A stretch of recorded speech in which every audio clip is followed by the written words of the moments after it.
안녕하세요. 제 영상을 봐주셔서 감사합니다. 저는 2024년 5월 30일 마지막으로 갖고 있던 시드 2,500만원을 해외 선물로 모두 청산당하면서 32살까지 힘들게 모은 제 전재산 4억을 모두 잃었습니다. 먼저 저는 부동산으로 2억을 잃었습니다. 2021년도 8월 대한민국 부동산이 거품이 절정에 달할 때였던 당시 저는 4억을 대출받아 7억 6천만원의 집을 연끌해서 샀습니다. 결국 폭락하는 집값과 천정부지로 치솟는 대출이자를 감당하지 못하여 집을 헐값에 팔아넘기게 되었고, 결국 세금과 복비를 포함해서 2억 5천만원 가량의 손해를 보았습니다. 또한 2022년도에 루나코인 사태가 터지면서 코인으로 마이너스 1300만원 손실이 났고, 시장이 좋지 않았던 2023년도에도 역시나 1100만원 손실이 나면서 2년간 총 2500만원의 손실을 봤습니다. 마지막으로 2년 동안 해외 선물로 총 1억을 넘게 잃었습니다.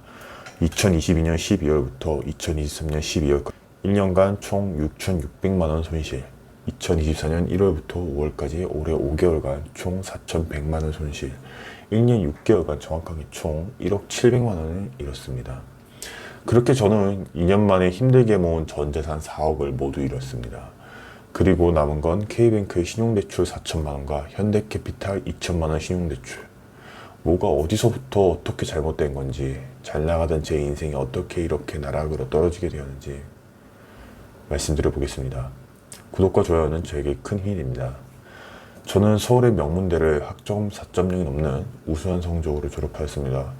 졸업 후에 바로 대기업에 취직하였고, 서울 강남에 위치한 본사의 메이저 부서에 입사하여 역량을 인정받았습니다.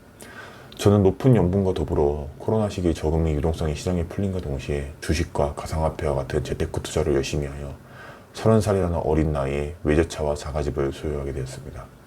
저는 부모님의 자랑이었고 친구들에게는 부러움과 선망의 대상이었습니다. 그때까지만 해도 모든 것이 다 행복했습니다. 제 인생에서 불행이란 없을 것이라고 생각했습니다. 하지만 그러한 행복도 잠시 미국의 금리 인상이 시작되었고 집값은 곤두박질 치게 되었습니다. 처음 대출을 받을 당시 3.7%였던 대출금리는 5%까지 올라갔고 7억 중반에 샀던 집값은 2년 만에 5억으로 주저앉아 버렸습니다. 저는 그 공포와 무리하게 받은 대출 4억 원을 도저히 감당할 수 없었고 결국 2022년 8월에 7억 6천에 주고 산 집을 23년 9월에 5억 후반에 매도를 하였습니다.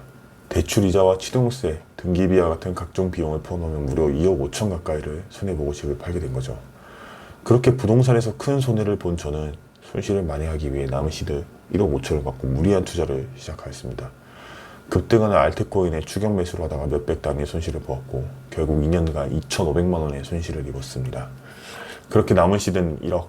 저는 더 이상 일반적인 재테크 방식으로는 이 몇 억의 손실을 복구할 수 없다고 판단했습니다. 그러다가 저는 해외 선물에 손을 대게 되었습니다.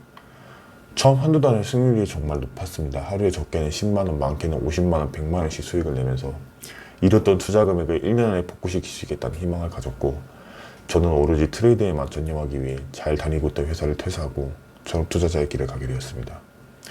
회사를 관뒀으니 당연히 저희 근로소득은 제로가 되었고 생계를 유지하기 위해 해외 선물에서 반드시 수익을 내야 한다는 강박에 시달리기 시작했습니다. 그러한 압박감은 결국 매매를 할 때마다 부정적인 영향으로 돌아왔고 결국 큰 손실로 저에게 돌아오게 되었습니다.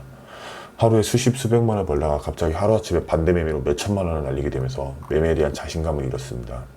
하지만 저는 더 이상 돌아갈 직장도 없었고 저를 도와줄 사람도 가족도 없었습니다. 이거 이외에는 방법이 없었기 때문에 계속해서 매달렸습니다. 그렇게 하루에 몇십만 원 벌다가 다시 크게 몇백만 원을 잃는 소모전이 계속되었고 손실은 눈덩이처럼 계속해서 불어났습니다. 직장을 관두게 되니 신용대출도 연장이 안 되면서 일부 금액을 상환하여야만 했고 저는 결국 이금융인 캐피탈 대출까지 손을 대기 시작했습니다.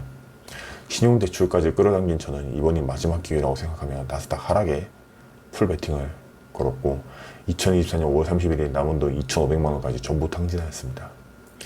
이제 제게 남은 거 은행과 캐피탈 대출 6천만원과 월세 보증금 3천만원 뿐입니다. 저는 이제 어떻게 살아야 할까요? 희망은 있는 걸까요? 이렇게 끝나고 싶지 않습니다. 저에게는 살아남아야만 하는 이유가 있으니까요.